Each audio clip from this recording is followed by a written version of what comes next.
My parents left me a dilapidated old house in a remote corner of Montana, while my younger brother, Spencer, inherited their well-kept home in Lincoln, Nebraska.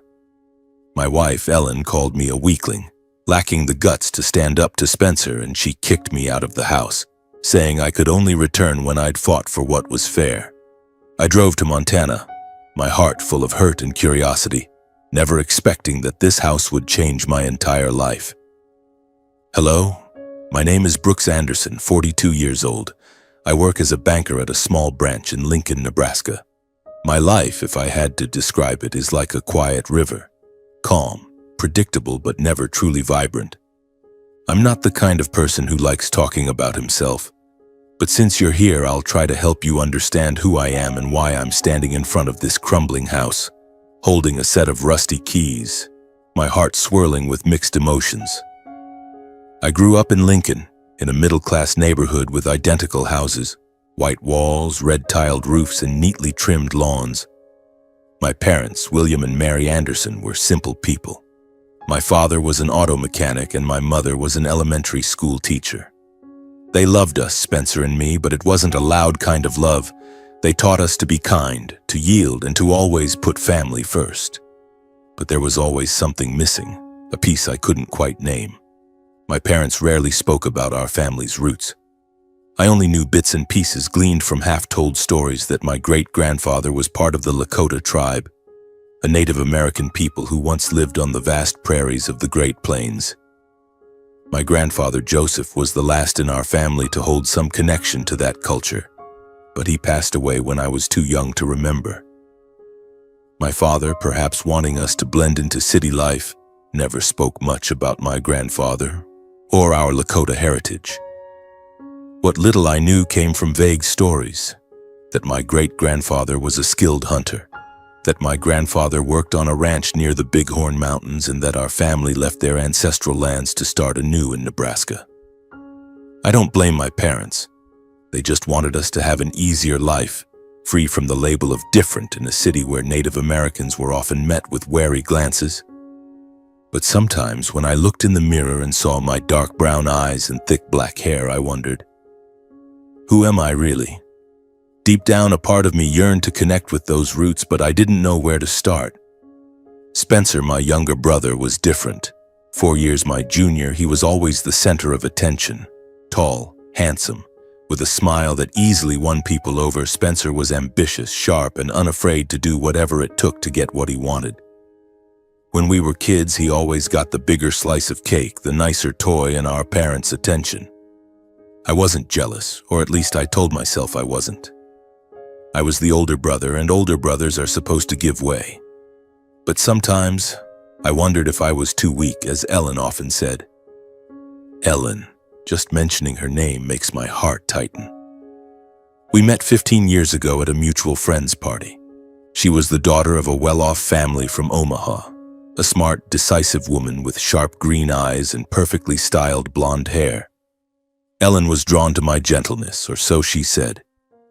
You're different from other men, she told me. You're honest, dependable. I fell for her at first sight, loving how she made everything around her come alive. We married after 2 years of dating, and her parents gifted us a small house in the Lincoln suburbs, a gift I was grateful for, but one that always made me feel indebted. Our marriage wasn't perfect, but it was stable. Ellen worked in real estate, always busy with contracts and meetings. I, on the other hand, was content with my desk job. I liked the calm of numbers, of balancing ledgers. But Ellen wanted more. She wanted me to climb the ladder, to become the strong man she envisioned. Brooks, you can't keep letting people walk over you, she'd say, her voice laced with disappointment. You let Spencer push you around, you let your colleagues overtake you. Are you going to live your whole life as a nobody? I didn't know how to respond. I didn't want to compete, didn't want to become a version of Spencer. But each of Ellen's words cut like a knife, making me doubt myself. Was I really weak? Had I let life pass me by without fighting for anything? Everything changed one March afternoon when I got a call from the hospital. My parents had died in a car accident on the highway. A truck had lost control and crashed into their car. I don't remember how I drove to the hospital, only that when I arrived I collapsed in the cold hallway, tears streaming uncontrollably. Spencer arrived after me, outwardly calm, but I saw his hands tremble as he signed the paperwork.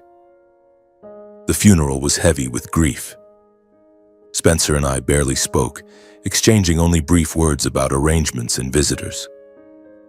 Ellen stayed by my side, holding my hand, but I sensed a distance in her eyes.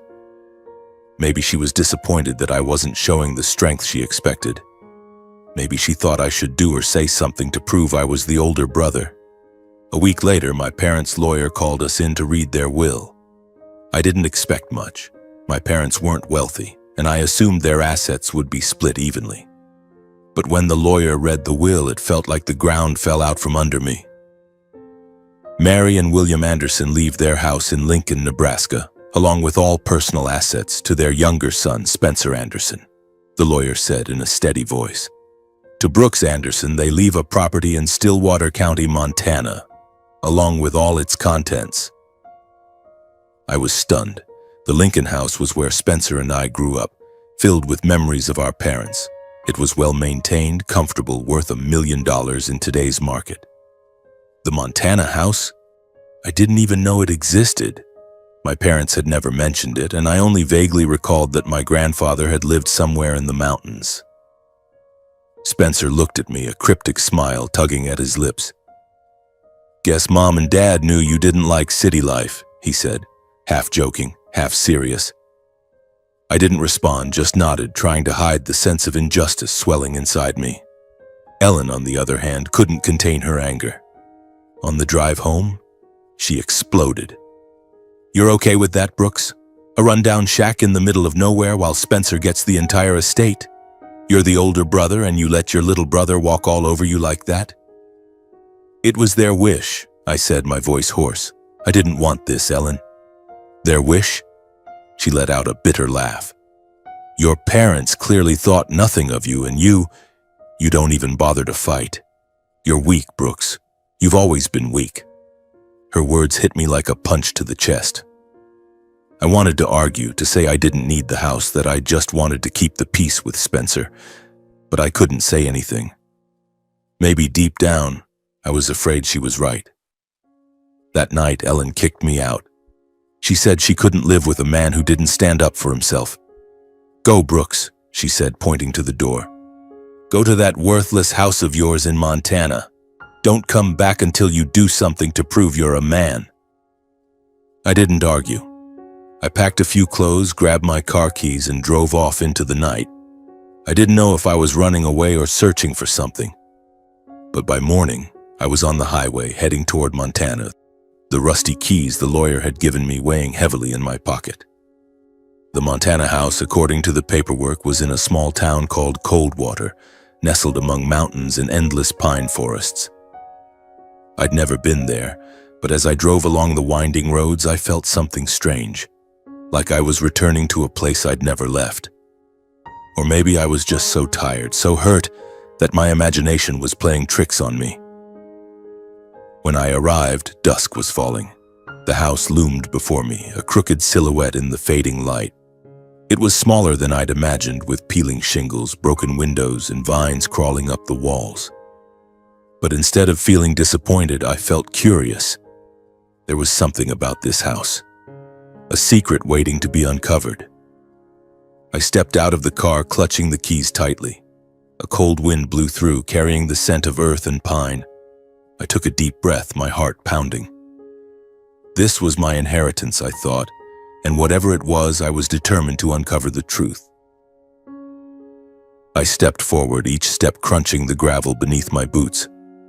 The bundle of keys in my hand felt heavy, cold, as if they carried the weight of the past's secrets.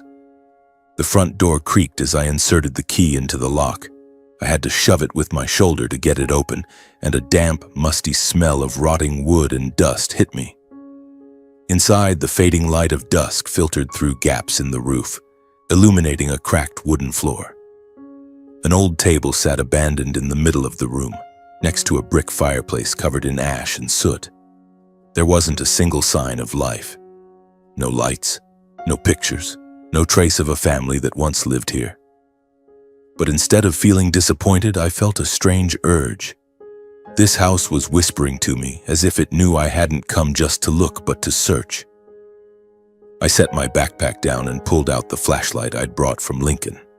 Its pale yellow beam swept across the room, revealing hidden corners. The house wasn't large, just a living room, a small kitchen, and a hallway leading to a few other rooms.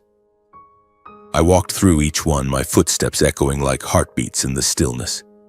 The main bedroom was empty, save for a rusty bed frame and a dusty old blanket. Another room seemed to be a storage space with a few rotting wooden crates scattered about. But when I pushed open the last door in the hallway, my heart began to pound. This door was different. It was made of solid oak, adorned with intricate carvings, images of eagles and suns, flowing lines like a river. I'd never seen anything like it in Nebraska. My hands trembled as I tried the keys in the lock, but none of them fit. I tried every key in the bundle, but the door wouldn't budge. A mix of frustration and curiosity drove me to keep going. I swept the flashlight around the door and noticed a small gap at the bottom corner. A secret entrance, perhaps. I knelt down, touched the gap, and felt a loose wooden panel. With a little effort, I pried it open, revealing a dark, narrow space. I crawled through, my heart pounding as if it might burst. Inside was a small room, no bigger than a large closet. My flashlight illuminated dusty wooden shelves lined with objects I'd never seen before. There were pottery vases with intricate patterns, hides embroidered with vibrant threads, and an eagle feather headdress with pristine white plumes. In the corner stood an old wooden chest, carved with the image of a wolf howling under a moon. My breath quickened. These weren't ordinary objects. They held a deeper significance, as if they were pieces of a larger story. I opened the chest carefully, as if afraid to break something precious. Inside was a leather-bound book, thick and heavy, its pages yellowed with age. I gently opened the first page, and handwritten words appeared. To those who carry the blood of the Lakota, preserve and cherish. Below was my grandfather's signature, Joseph Anderson, and a date, August 15, 1947. A jolt ran through me. This was my family's legacy, not the crumbling house, but what it concealed. I sat on the floor, flipping through the book's pages. It wasn't just a diary, it was a chronicle of my family, of the Lakota people. My grandfather wrote about my great-grandfather, a warrior named Wakantanka, great spirit in Lakota. He described the days when the tribe lived on the plains, hunting buffalo and performing rituals under starry skies. He wrote of the losses when white settlers came, taking their land and forcing the tribe onto reservations. But above all, he wrote of resilience, how my great-grandfather hid these artifacts to protect them from theft, so that one day his descendants could reclaim and continue the story of their people. I didn't realize tears were streaming down my face until they dripped onto the pages. I had never felt so close to my grandfather, my great-grandfather, or my tribe as I did in that moment. All those years growing up in Lincoln, I had lived as a stranger to my own roots. But now, sitting in this dusty room, I felt like I was being called by name, not Brooks Anderson, the banker, but Brooks, descendant of Wakantanka, bearer of Lakota blood. I spent the entire night examining the artifacts. Each one told a story. The eagle feather headdress my grandfather wrote was used in rain-making ceremonies. The pottery vases held the ashes of fallen warriors, hidden to avoid destruction by the U.S. Army. A small drum covered in deer hide still produced a resonant sound when I tapped it lightly. I didn't know their monetary value, but I knew they were priceless. They were history, the soul of a people I had never truly understood. The next morning, I called an old friend, Tom, an archaeologist at the University of Montana. I briefly told him about my findings, and he agreed to come take a look. When Tom stepped into the room, his eyes lit up like a child discovering treasure. "Brooks, do you realize what you're sitting on?" he said, his voice trembling. "These artifacts, they could be worth millions of dollars, not just materially, but for their historical significance.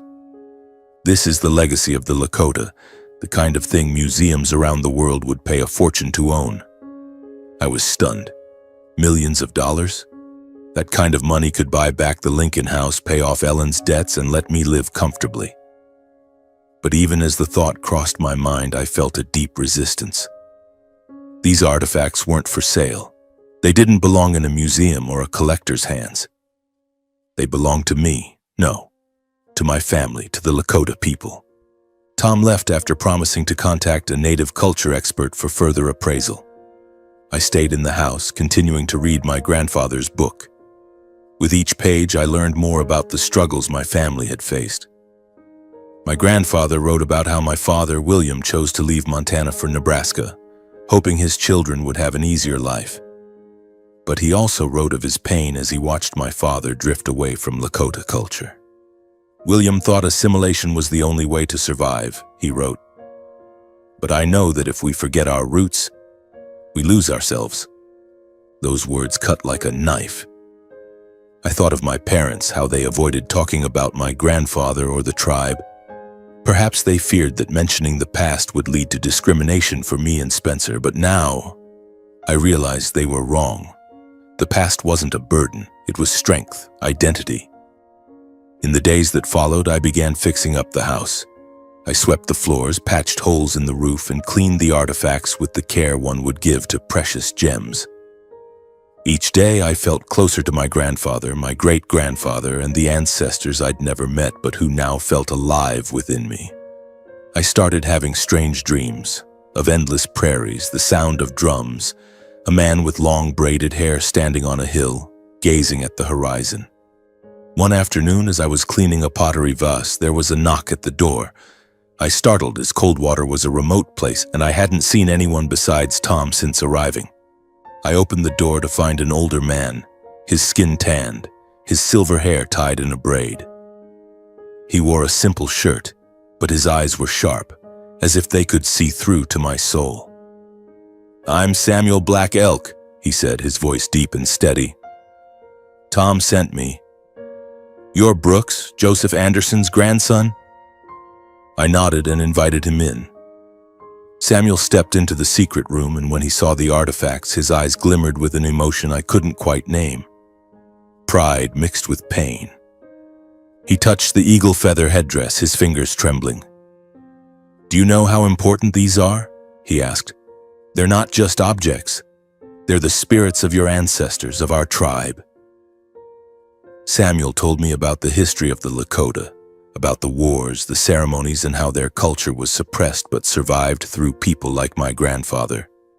He said my grandfather had been a keeper of culture, hiding these artifacts to prevent them from falling into the hands of those who would erase the tribe's memory. Joseph believed that one day, someone from his line would find them, Samuel said, and that someone is you. I felt a weight on my shoulders, but also a fire igniting in my heart. I wasn't just Brooks, the timid banker. I was a descendant of warriors, storytellers, people who lived and died to protect their culture. But not everything was easy. A week later, Spencer showed up. He pulled up in a shiny SUV, striding into the house with his familiar, confident smile. "Brother Brooks, I hear you found treasure?" he said, his tone half joking but his eyes calculating. "Tom told a friend and word got to me. Those artifacts are worth a fortune." My blood boiled. "They're not for sale, Spencer," I said, trying to keep my voice calm. "They're our family's legacy, our tribe's." Spencer laughed loudly. "Legacy? Come on, don't be naive. Sell them, split the money, and you could live like a king. I'm willing to trade the Lincoln House for this one if you want." His offer shook me. The Lincoln House, filled with memories of our parents, our childhood. Part of me wanted to agree to go back to Ellen, to my old life. But as I looked at my grandfather's book, at the eagle feather headdress, I knew I couldn't. "No, Spencer," I said, my voice firmer than ever. "They don't belong to us to sell. They belong to the tribe." Spencer shook his head, looking at me like I was crazy. "You'll regret this, Brooks," he said before leaving. "You always regret your weakness." Spencer left, leaving me with a gnawing sense of unease. His offer, trading the Lincoln house for this one along with the priceless artifacts, was like a pebble tossed into a still lake, rippling thoughts I'd tried to bury deep. I sat in the secret room, still clutching my grandfather's leather-bound book, my eyes fixed on the eagle feather headdress hanging on the shelf. The flashlight's beam caught the white feathers, making them shimmer like tiny stars. But my mind wasn't here anymore. It was drifting back to Lincoln, to Ellen, to the life I once thought was enough. I stood and stepped out onto the porch. The night in Coldwater was frigid, the air carrying the scent of pine and damp earth. The sky was ablaze with stars, so bright I could make out every constellation. I'd never seen a sky like this in Nebraska, where city lights always dulled everything. Here it was clear, real, as if I stood at the heart of the universe. I wondered if my grandfather had ever stood here, gazing at this sky, feeling what I felt now. Had he ever faced temptations like the ones I was grappling with? The next morning I got a call from Ellen. Her voice over the phone wasn't as icy as it had been the last time we spoke. It was soft, almost tender, like when we first fell in love. "Brooks," she said, "I heard from Spencer about the things you found. Did you really find treasure?" I gripped the phone tightly, my heart pounding. "It's not treasure, Ellen," I replied, my voice hoarse. "It's a legacy. It belongs to our family, to the Lakota tribe." Ellen was quiet for a moment, then gave a soft laugh. "You're always so romantic, Brooks. But I'm more practical. If those things are worth millions like Spencer says, you could sell them. We could pay off our debts, buy a new house, travel the world. Don't you want that life? A life where we don't have to worry anymore?" Her words were like a sweet melody, conjuring images I'd once dreamed of. A bigger house, beach vacations, recognition from colleagues and family. But at the same time, I felt a deep resistance. These artifacts weren't a winning lottery ticket. They were history, the soul of my ancestors. Selling them would mean betraying not just my grandfather, but myself. "Ellen," I said, trying to keep my voice steady, "you don't understand. These things aren't for sale. They mean more than money." She sighed, her tone turning sharp. "You're still the same, Brooks, always idealizing everything. You think those old relics will change anything? They won't pay bills, they won't bring happiness? You're living in a foolish dream, and I'm tired of waiting for you to wake up." I wanted to argue, to tell her I'd found happiness, not in money, but in connecting with my roots. But I stayed silent, maybe because I knew no matter what I said, Ellen wouldn't understand. She didn't see what I saw, didn't hear what I heard in the wind rustling through the pines. "I'm coming to Montana," she said before hanging up. "I want to talk face to face. You can't keep running away forever." I stared at the darkened phone screen, feeling a storm approaching. Ellen always had a way of shaking me, making me doubt myself. But this time I was determined not to let that happen. I returned to the secret room, sitting before the wooden chest. I opened my grandfather's book again, seeking comfort in its words. He wrote of a time when my great-grandfather, Wakantanka, was tempted by an English trader who promised gold and silver for the tribe's sacred items. He refused, even though the tribe was starving. "Money can buy food today," my grandfather wrote, "but only spiritual value sustains us through generations." Those words were like a flame, dispelling the darkness in my heart. I knew I had to be strong, not just for myself, but for those who fought to preserve this legacy. Ellen arrived a week later on a drizzly afternoon. She wore a beige coat, her blonde hair tied high, looking both elegant and distant. Stepping into the house, she wrinkled her nose at the peeling wooden floor and cracked walls. "You're really living like this, Brooks?" she asked, her voice full of skepticism. "This isn't your home. It's just a pile of ruins." I didn't respond, leading her to the secret room. When she saw the artifacts, her eyes lit up, not with reverence but with calculation. She touched a pottery vase, her fingers tracing the patterns as if appraising it. "These things, they're beautiful," she said. Are you sure they're worth a lot? If so, I know an auction house in New York. We could make a fortune. Ellen, I interrupted, my voice firm. They're not for sale. She turned, her smile fading. Are you serious? You're going to keep them here in this falling apart house to rot with you? Brooks, this is a chance to change our lives. Your life, maybe, I said, looking her in the eye. But not mine. I found my purpose. These artifacts aren't just objects. They're the history of my family, of the Lakota tribe. I feel a responsibility to protect them. Ellen shook her head, stepping closer and placing a hand on my shoulder. You've changed, Brooks, she said, her voice softer. I don't know you anymore, but I still want us to try again. Sell them and we can start over. I'll forgive everything. How you let Spencer walk over you, how you disappointed me. We could be happy. Her words were like a knife, but this time, they didn't sway me. I gently removed her hand, feeling a newfound strength within. Ellen, I don't need your forgiveness, I said. I haven't done anything wrong. I'm just doing what's right. If you can't accept that, then maybe we don't belong together. She stared at me, her eyes glistening with tears, but I saw it wasn't love in them. It was defeat. You'll regret this, Brooks, she said, her voice trembling. You'll be alone, and you'll regret it. She turned and walked out, leaving me standing in the room with the artifacts like silent companions. I didn't regret it. For the first time in my life, I felt I'd stood firm against temptation, against pressure. I was no longer the weak Brooks, always yielding to keep the peace. I was Brooks, descendant of Wakantanka, who chose to protect his legacy. But the temptations didn't stop. A few days later, a stranger appeared at my door. He introduced himself as a representative of a private museum in Chicago, having heard about the artifacts through an anonymous source, likely Spencer. He offered to buy the entire collection for $3 million, promising to include my name on a list of honored donors. Mr. Anderson, this is a chance for these items to be known to the world, he said, his voice smooth as velvet. We'll display them with the respect they deserve. I looked at him, anger rising within me. Deserve? I asked, my voice cold. You think putting them behind glass in a museum is deserving?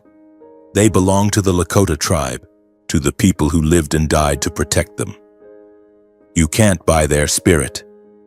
The man gave a faint smile and shrugged. I'm just making an offer, Mr. Anderson. If you change your mind, here's my card. He left, leaving me with a lingering unease. I knew there would be others, more offers, and I'd have to be stronger than ever. After the meeting with the man from Chicago, I knew I couldn't keep the artifacts locked away in this room forever. They needed to be protected, but not by hiding them, by letting them live through education, stories, and community. The idea of a cultural center began to take shape in my mind. Not a cold museum, but a vibrant place where the Lakota and others could learn, connect, and take pride in their heritage. I started by reaching out to Samuel Black Elk. He came to the house one early morning, bringing a thermos of herbal tea and a warm smile. I shared my idea, and he nodded, his eyes gleaming. You're on the right path, Brooks, he said. Joseph would be proud of you, but this isn't something you can do alone. You need the community. Samuel introduced me to others in the Lakota community in Stillwater County. I met Rose White Deer, a traditional weaver, and Thomas Redhawk, an elder who knew hundreds of ceremonial songs.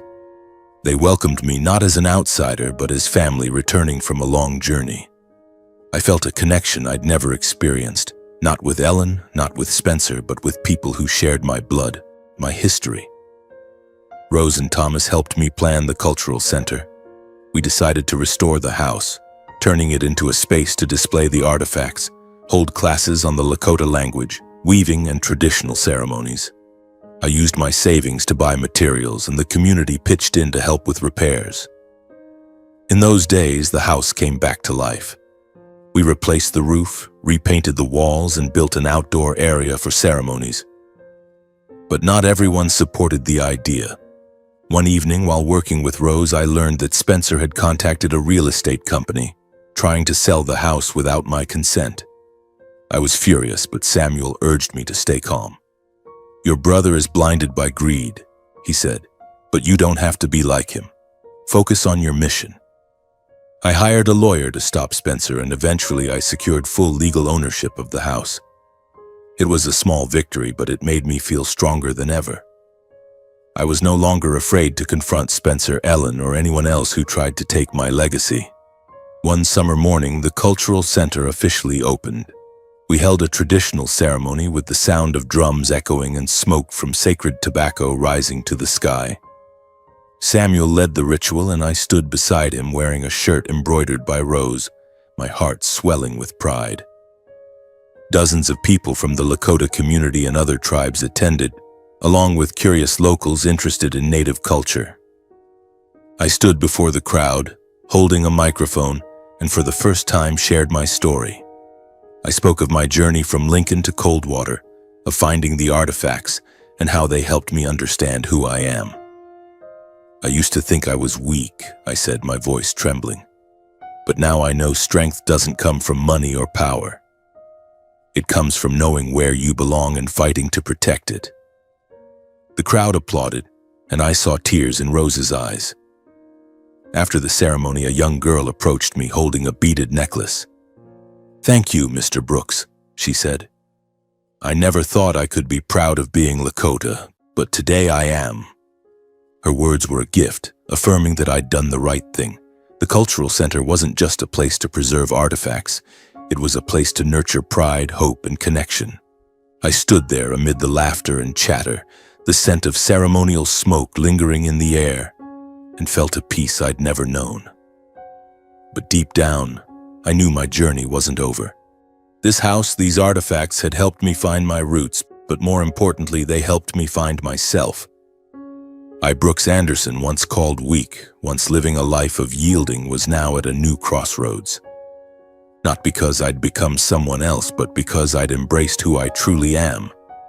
A man of Lakota blood with a responsibility to protect my ancestors' legacy and a heart yearning for meaning. In the weeks following the center's opening, I was busier than ever. Each morning I woke early, brewed a strong cup of coffee, and got to work.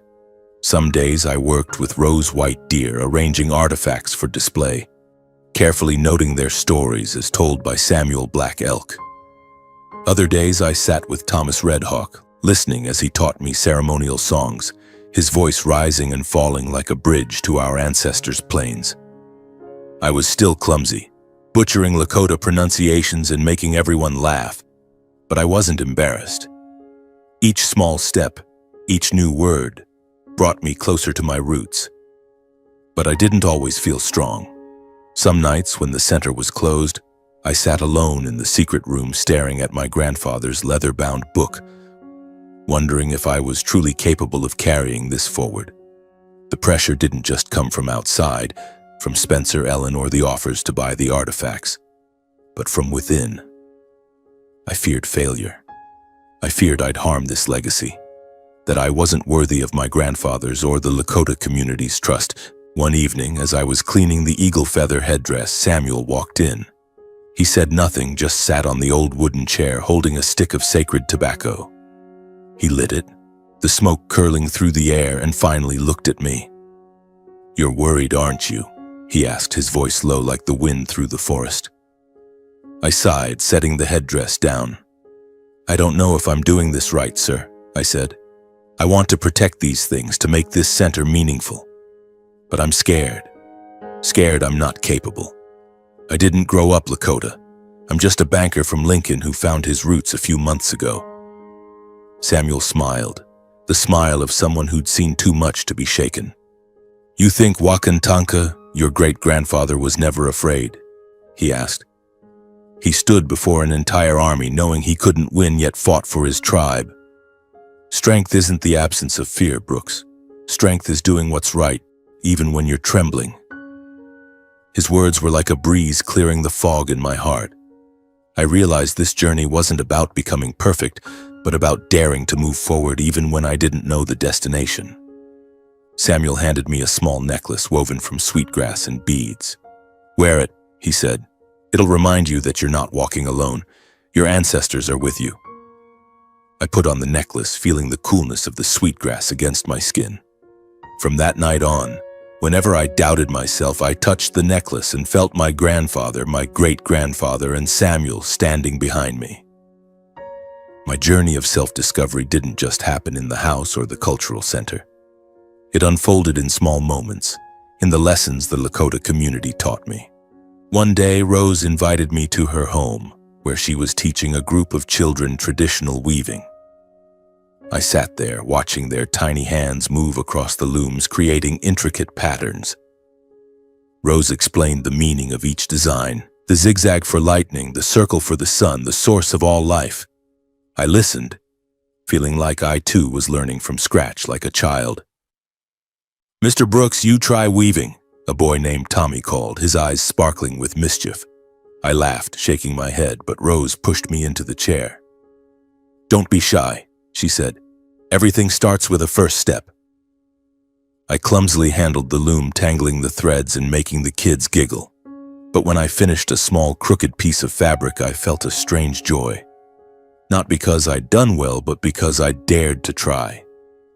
In that moment, I realized this was the strength I'd always lacked. Not the strength to compete or win, but the strength to learn, to grow, to not fear failure. But every journey has challenges. One morning, as I prepared for a Lakota language class, I received a letter from Spencer's lawyer.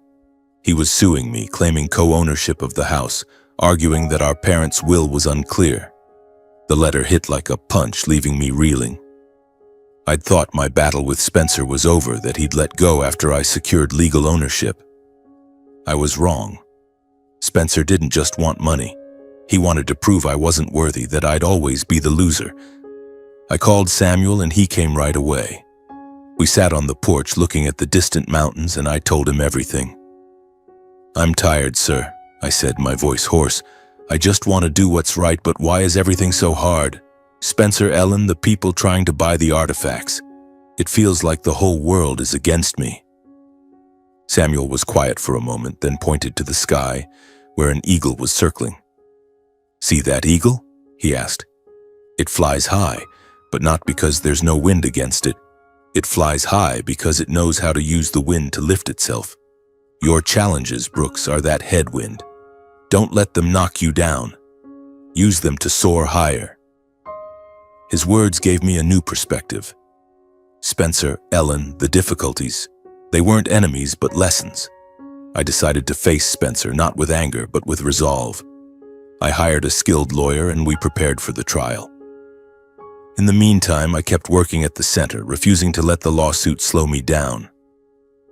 Each day I felt stronger, not because I was about to win the case, but because I knew I was fighting for what was right. The trial took place in Billings, a few hours' drive from Coldwater. I walked into the courtroom facing Spencer for the first time since his visit to the house. He was still handsome, confident, but I saw an emptiness in his eyes, the emptiness of someone chasing only money. When called to testify, I told my story without holding back. I spoke of my journey to Montana, the artifacts, the cultural center, and why I couldn't let them fall into the hands of those who wouldn't honor them. "I'm not doing this for myself," I said, looking at the judge. "I'm doing this for my family, for the Lakota tribe, for those who fought to keep this legacy alive." Spencer, in contrast, spoke only of the house and artifacts' material value, insisting he deserved a share. But I saw the judge, an older woman with sharp eyes, unmoved by numbers. In the end, she ruled that the house and its contents belonged to me, citing the clarity of my parents' will and my demonstrated commitment to the legacy's cultural significance. As we left the courtroom, Spencer looked at me but said nothing. I wanted to tell him I wasn't keeping the house to spite him, that I still loved him as a brother. But I knew, at least for now, Spencer wasn't ready to listen. I just nodded and walked out, feeling a weight lift from my shoulders. Back in Coldwater, I held a small ceremony to thank the community for their support. We lit a bonfire under the open sky, sang Lakota songs, and shared stories of our ancestors. I stood before everyone, no longer the timid man who'd arrived with a set of rusty keys. I was Brooks Anderson, a man who'd found inner strength, not through victory but through daring to live true to himself. I began writing a book, chronicling my story and my family's based on my grandfather's journal. I wanted future generations, children like Tommy, like the girl who gave me the beaded necklace, to know they carried a precious legacy. I also dove deeper into Lakota culture, participating in ceremonies and even trying traditional hunting, though I was still a novice who made Thomas Red Hawk laugh until he cried. My happiness now lay not in what I owned, but in what I could give. Each time a child learned a Lakota word, each time the drum sounded at a ceremony, I felt I was repaying my ancestors, not with money but with love and responsibility. One evening, standing on the porch, gazing at the star-filled sky, I felt like my grandfather was somewhere smiling. I touched the necklace Samuel gave me and whispered, "Thank you for believing in me." The wind blew through, carrying the scent of pine, and I knew that no matter how hard this journey was, I would never walk alone. I was no longer the weak Brooks, always yielding. I was Brooks, descendant of Wakantanka, who found purpose in protecting his ancestors' legacy.